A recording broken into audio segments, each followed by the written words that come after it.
Banyak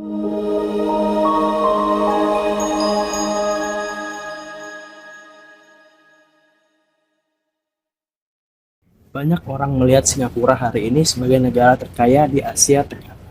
Namun sedikit yang diingat bahwa pada tahun 1965 saat Singapura dipaksa keluar dari Federasi Malaysia, Lee Kuan Yew menangis di depan televisi nasional.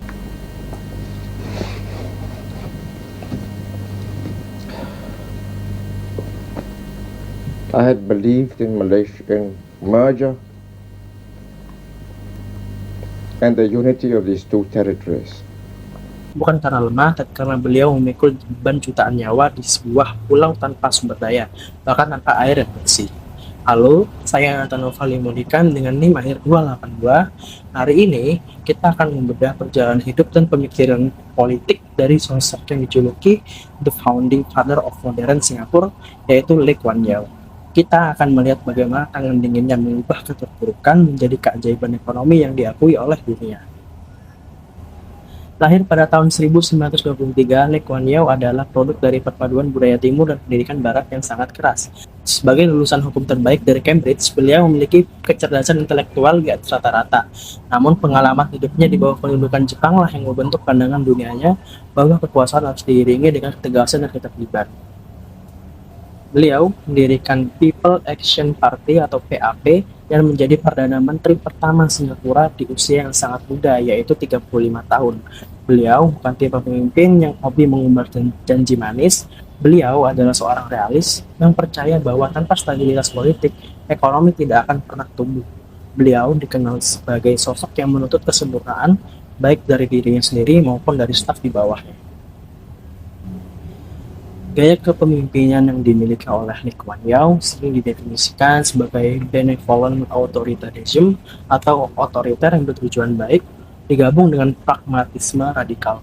Mari kita bedah 3 kebijakan utamanya yang sangat inspiratif. Yang pertama, anti korupsi tanpa pandang bulu. Beliau membangun Corrupt Practice Investigation Bureau atau CPIB yang sangat kuat. Bahkan ketika teman dekatnya sendiri terlibat korupsi, beliau tidak memberikan ampunan. Integritas adalah harga mati dalam birokrasi. Yang kedua, meritokrasi sebagai harga mati. Di bawah kepemimpinannya, Singapura tidak peduli apa latar belakang etnis atau agamanya. Jika kamu yang terbaik, kamu yang akan memimpin. Ini adalah kunci mengapa perusahaan global berbondong-bondong investasi di sana. Ketiga, diplomasi kancil yang cerdas. Di tengah persaingan perang dingin, beliau berhasil menyeimbangkan hubungan antara Amerika Serikat dan Tiongkok. Beliau menjadikan Singapura sebagai sahabat bagi semua, namun tidak bisa ditekan oleh siapapun. Alasan saya sangat mengagumi beliau bukan karena sistem politiknya yang keras, melainkan karena intelektualitas dan keberanian moralnya. Lee Kuan Yew adalah bukti bahwa seorang pemimpin harus memiliki pandangan yang jauh ke depan melampaui masanya. Saya belajar satu hal penting dari beliau. Kepemimpinan adalah tentang tanggung jawab, bukan popularitas. Beliau pernah berkata bahwa ia tidak peduli dengan jajak pendapat atau polling selama ia yakin bahwa apa yang dilakukannya benar untuk masa depan rakyatnya. Di era sekarang, di mana banyak pemimpin hanya mencari simpati di media sosial, keteguhan prinsip Lee Kuan Yew adalah sesuatu yang sangat langka dan patut kita pelajari sebagai calon pemimpin masa depan. Singapura hari ini adalah monumen hidup dari visi seorang Lee Kuan Yew. Beliau meninggalkan sebuah standar tinggi tentang bagaimana sebuah pemerintahan harus dijalankan secara efisien dan bersih. Tentu tidak ada pemimpin yang sempurna, namun warisan beliau tentang disiplin, kerja keras, dan inovasi adalah pelajaran universal yang bisa kita terapkan dalam kehidupan kita sehari-hari. Apapun bidang yang sedang kita jalani, terima kasih telah menyimak ulasan saya mengenai Lee Kuan Yew. Saya Nathan Novali Modikan. Sampai jumpa di tugas video berikutnya.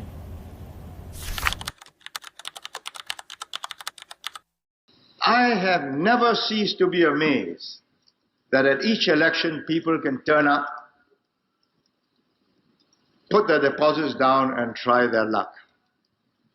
When a man puts down $1,500 to go down to Tanjong Pagar, I ask myself now, what did he think I've been doing all these years?